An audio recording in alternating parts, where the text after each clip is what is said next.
మొన్న పండక్కి get ready with me చేద్దాం అనుకున్నా కానీ అస్సలు కుదరలే. కాబట్టి వచ్చాక తీరిగ్గా get and ready with me చేసిన. ఈ శారీ నేను 1 ఇయర్ బ్యాక్ కాంచీపురం మాంగళ్య సిల్క్స్ అనే ఇన్స్టా పేజ్ లో తీసుకున్నా. కాస్ట్ 2500 అలా పడింది. శారీ, జ్యువెలరీ అన్ని డీటెయిల్స్ నేను క్లియర్ గా కామెంట్స్ లో పిన్ చేస్తా. ఇంకా నెత్తిలో ఉన్న పిన్స్, జడబిల్లలు అన్ని తీసి కొప్పు వేసుకున్నాక వచ్చే రిలాక్సేషనే వేరు. ఈ గుట్టపుసల హారం గురించి ఎన్ని వీడియోస్ చేసినా మళ్ళీ మళ్ళీ అడుగుతూనే ఉంటారు. ఇది నా పెళ్లికి తీసుకున్న ఫుల్ సెట్ కాస్ట్ 3300 పడింది. ఈ బెల్ట్ అయితే మీషోలో 300 రూపీస్ కి తీసుకున్నా. ఆ రోజు మార్నింగ్ నుండి బతుకమ్మ చేసి రెడీ అయ్యి ఆడుకొని వచ్చేసరికి 11 అయింది. పాపం మా చాకోగాడు ఫుల్ మిస్ అయ్యాడు. అందుకే ఎత్తుకొని వచ్చి మరీ అడిగాడు. Cute fellow. ఇంకా ఫాస్ట్ గా అవుట్ ఫిట్ చేంజ్ చేసేసిన. ఇంకా టిక్లీ అండ్ వెట్ వైప్స్ తోటి మేకప్ రిమూవ్ చేసేసుకున్నా. వెట్ వైప్స్ యూజ్ చేసినప్పుడు వేస్ట్ చేయకుండా నా ఇంట్లో ఉన్న మిర్రర్స్ అన్ని క్లీన్ చేస్తా. అదొక సరదా అంతే. లాస్ట్ కి ఫేస్ వాష్ చేసుకుని నైట్ స్కిన్ కేర్ అప్లై చేసుకుంటున్నా. నాది కాంబినేషన్ స్కిన్ కాబట్టి super light gel moisturiser use చేస్తా. అసలు నా ఫేస్ మీద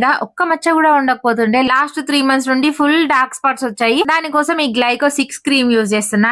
ట్రస్ట్ మీ, బెస్ట్ రిజల్ట్స్ ఉంటాయి. అలా అని నన్ను చూసి ట్రై చేశారనుకోండి, పప్పులో కాలేసినంటే. దానికి పెద్ద ప్రాసెస్ ఉంటది. సెపరేట్ వీడియో చేస్తే వెయిట్ చేయండి. ఫైనల్ గా విష్ కేర్ వాళ్ళది lip balm black pigmented lips కి బెస్ట్ ఇది. స్కిన్ కేర్ గురించి టిప్స్ కావాలంటే రెగ్యులర్ గా ఫాలో అవుతూ ఉండండి. ఇన్ఫర్మేటివ్ అనిపిస్తే సబ్స్క్రైబ్ చేసుకోండి.